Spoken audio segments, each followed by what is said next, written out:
இல்ல அப்படி ஒருவேளை திமுக கூட்டணிக்கு அவங்க வரலாறு என்ன விசிக அடுத்த கட்ட இது யூகமான கேள்விங்க. திரும்ப திரும்ப இதே கேள்வி கேட்கிறாங்க.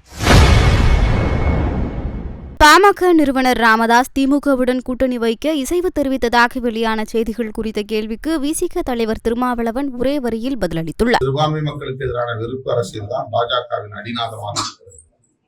ஆகவே மணிப்பூர் எரிந்து கொண்டே இருக்க வேண்டும் என்பது அவர்களின் நோக்கமாக இருப்பதாக நாம் ஐயப்படுவோம்.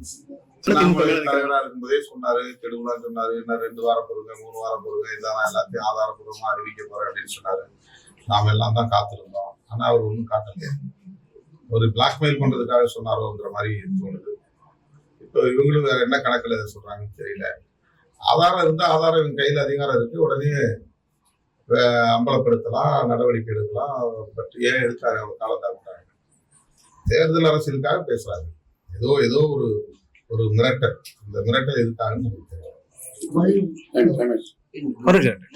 பாமக நிறுவனர் வந்து செய்தியாளர் சந்திப்புல ஒவ்வொரு என்ன சொன்னா விரைவில் நல்ல செய்தி வரும்னு சொல்றாரு.